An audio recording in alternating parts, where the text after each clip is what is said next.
Hey there, this is Scott with RaceDay.watch. I'm going to go over how you can create your own custom livery for a car in Assetto Corsa, which seems timely because we're going to allow for custom liveries in the holiday race event coming up in December. So here's the basics of what I do, and I'm by no means an expert, but this is enough to get you going.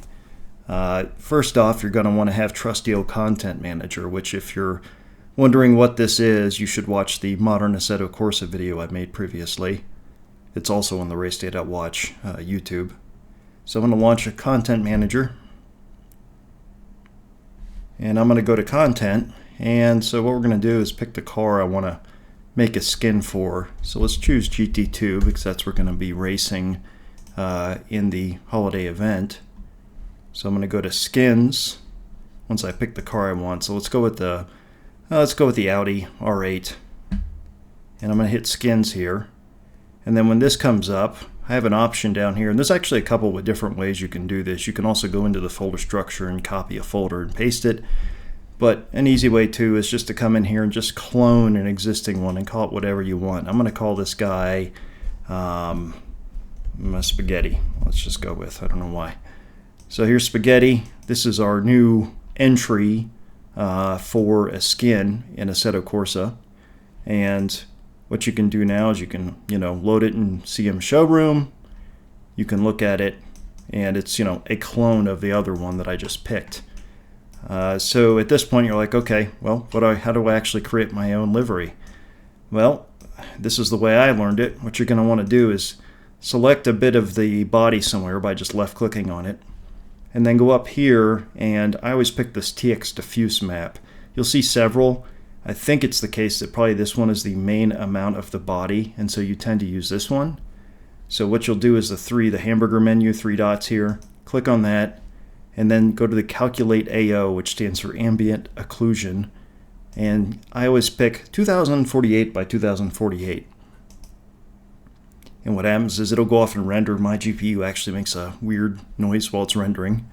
And then you'll get this. So this is a 2D image of the body, essentially, that will be mapped onto the 3D model in the game.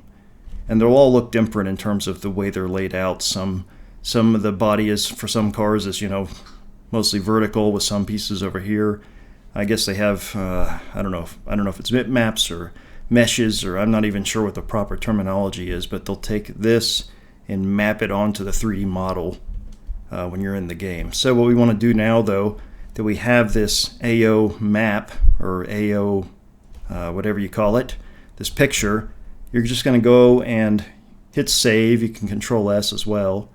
But basically you'll get, want to save it into, you're in the content cars. Here's the Gorilla Mods Audi R8 LMS GT2 that we're currently looking at.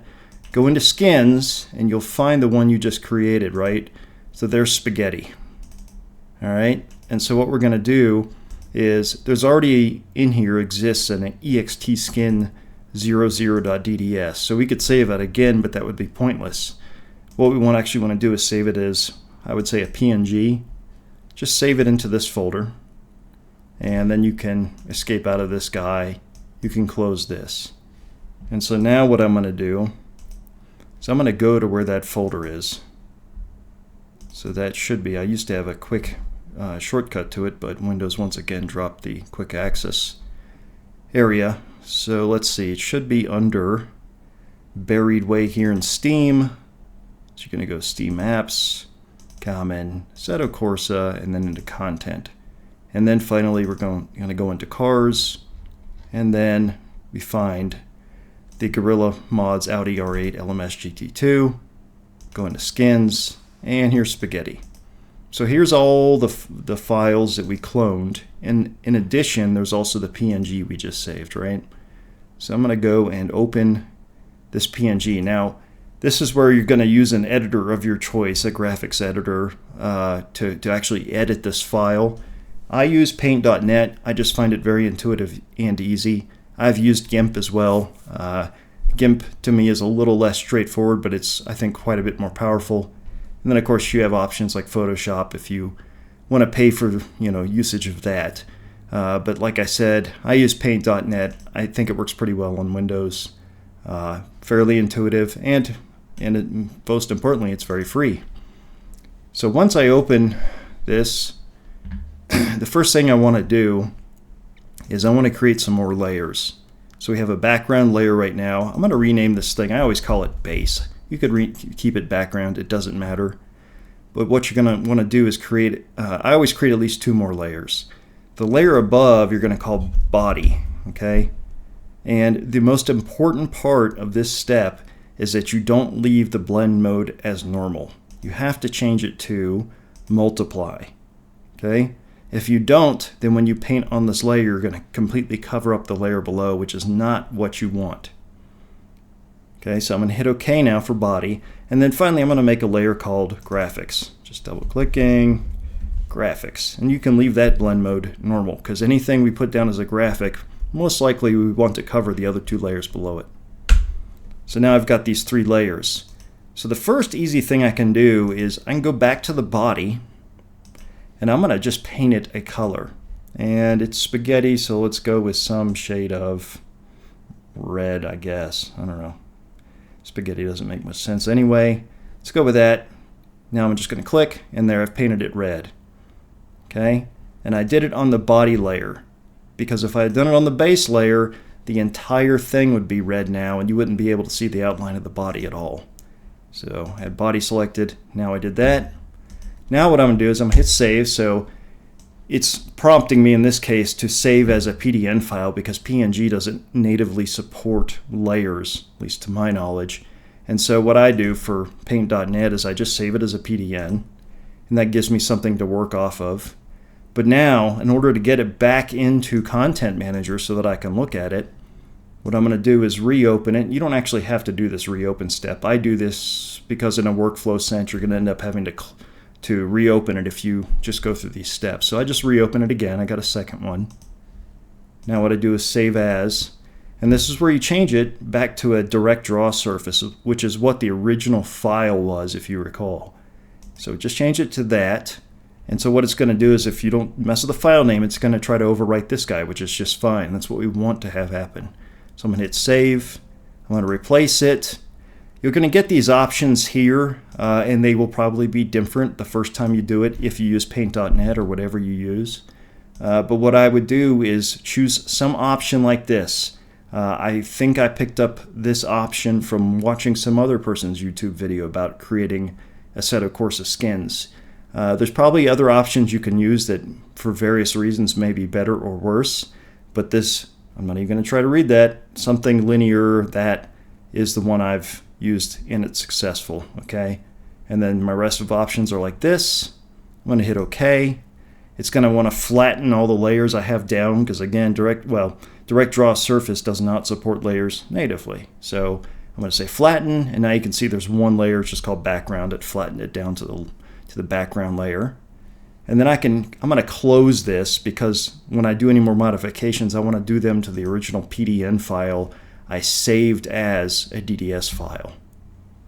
So the cool thing you may have noticed when I did that is that immediately Content Manager in the showroom reflected the change I made. So this is very, very useful, right? So I can almost immediately see the effects of any painting I do. I mean, it's not totally immediate because you have to go through that save process, but it's pretty quick. That orange actually looks kind of cool, I gotta say. And so let's just try something else now. You can, of course, continue to make changes to the body. Let's say perhaps I want a white stripe down the middle. I'm going to choose the option to use a filled rectangle, make the foreground a white, and I'm just going to draw a white stripe down the middle. Okay, and so now I feel like Bob Ross. So now I'm going to save that. Again, I'm going to open this again because I'm going to save it as something else. And so I'm going to save it as direct draw surface down here. I'm going to hit save. It's going to be, do you want to replace it? Yes. Okay to the settings. Okay to flatten. And now wham, I've got my stuff right here. Right? I got my stripe down the middle. So one of the things you're going to discover as you start to work with the stuff more and more is it's unclear which parts of this 2D image end up being on the 3D model. And so for an example, I painted it down the middle. Well, the middle also was composed of some pieces which are actually mapped onto pieces of the 3D model maybe you don't expect. And so you'll kind of see there's a white area here that when I drew the bar, it kind of did that entire thing, right? And so what you can do is, I think in this case I can identify it as something to do with this middle area, right? And so what I'll do is I'll switch it back to red. I'll just paint back over this guy. Oops. I make this mistake all the time. I'm trying to edit the DDS file I just saved. And this is a reason why I reopen the PDN file I already have, because now I can just close that, don't hit save on that, and go back to the original PDN. I'm on the body, I can overwrite that, and now I'm good to go. So again, open recent. I'm going to save as a DDS, and then I'm going to close it immediately. You get into a workflow pretty quickly with Paint.net. It doesn't support macros, evidently, so you learn to be really quick with keys for saving what you just created as a DDS file. So anyway, you can see now that I did that and I made this red again. That white area doesn't appear there. So there's a lot of tricks you're going to have to learn as you try to make these liveries. It can be hard to figure out where exactly on the body something on this picture is, and so you'll come up with various techniques. One is you could, just grab a paintbrush and just go like that, right, and just draw a white line over it. Save that. If I reopen, save that as a direct draw surface, and then you can look around on the model. Where is that white line I just painted? Well, it might be a mystery. Sometimes that happens. I've many times tried to figure out what something is, and when you look around on the car, you're like, I don't even know where that is. And again, the trick is that every time you save off the ambient occlusion picture, the way the car is laid out will be entirely different. So you can't just get used to, oh, well, that piece of the body is always here on the 3D model. Every 3D model is different. So in this case, I don't know where those went. I'm not seeing it at the moment. But you can use that kind of technique to try and find something. Like if I had painted the white line here, I wasn't sure where that was, even though I do know where it is. And then we'll save it off. So I don't see it on this side, but when I come over here, there's my white line. And so now I know that is that piece on the model. And there's some other techniques you can use. I've seen somebody use a very kind of neat looking grid overlay with numbers and colors that you just paint across the entire body part of the image. And then everything on the car kind of has an identifying way to find it on the 2D image.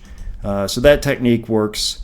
There's also much more advanced capabilities, like with, I guess it's not in Photoshop anymore per se, it's in Substance 3D Painter, and there's other tools like that that supposedly allow you to directly paint onto the 3D model, and then you can save off these kinds of maps.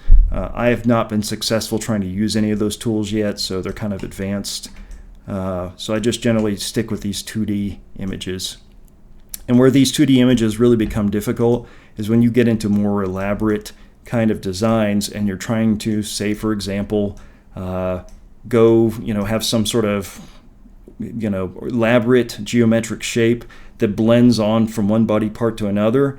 You'll find you painted on here, but then the next body part, it doesn't align. And so you have to kind of take the different parts of the body and try to make them align. It can be very difficult. So word of warning.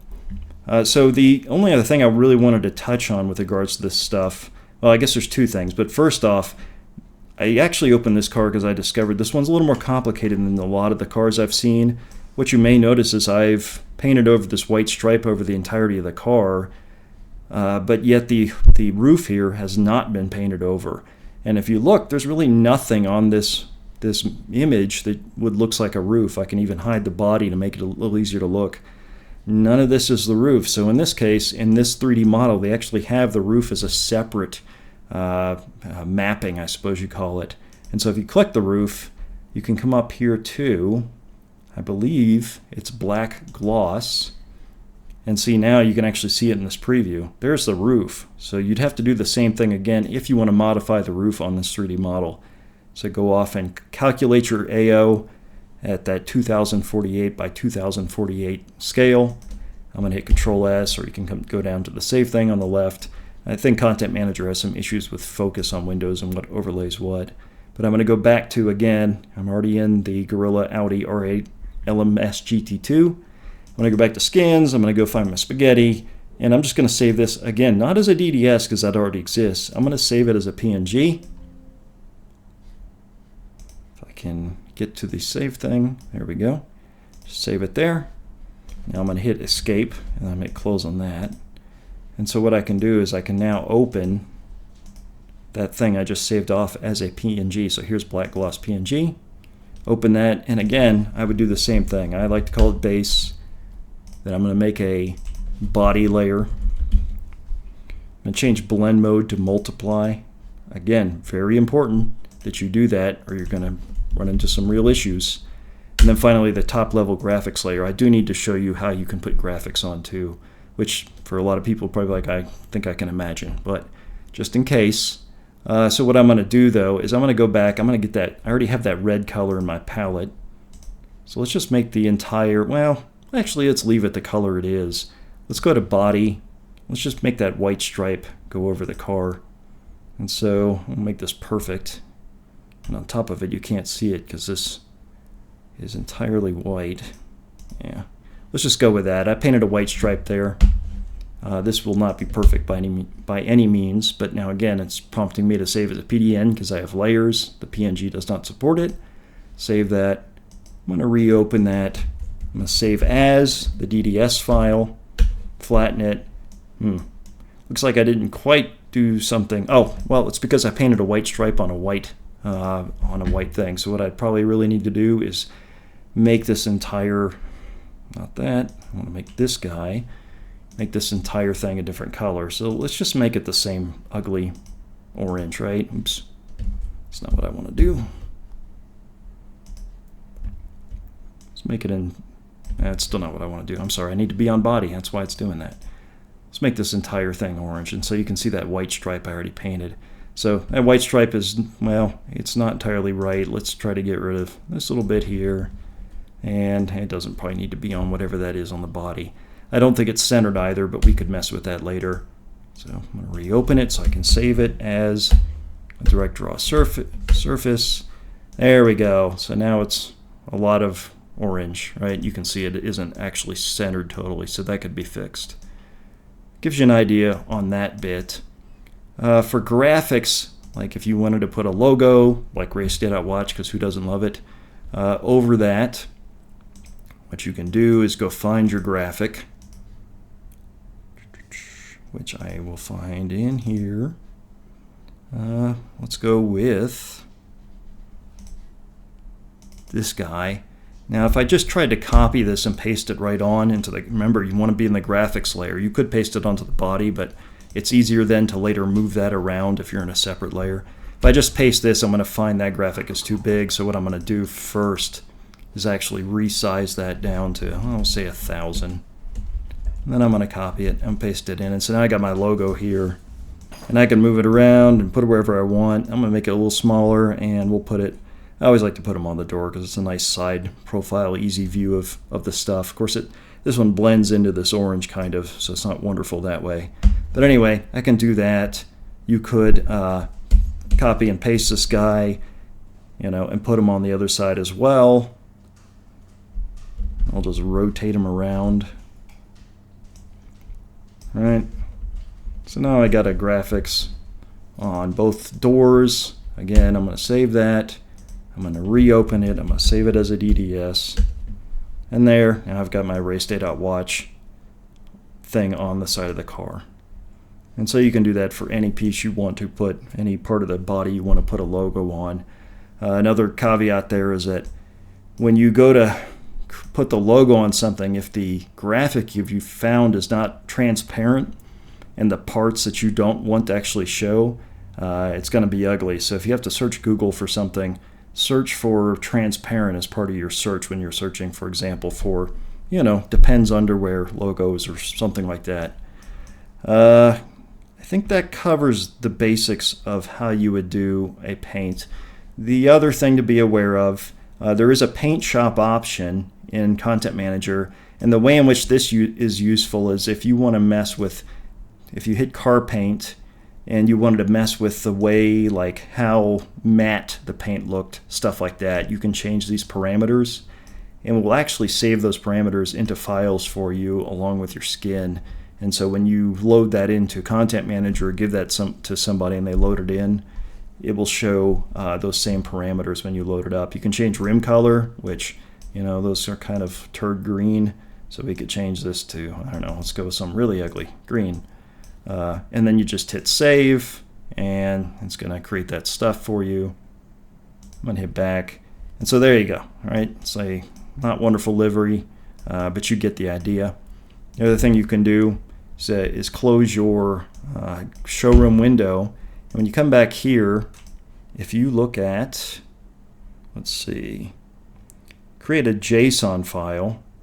It'll create a JSON file within the folder for this skin, and you could put stuff into it. So for example, we could be like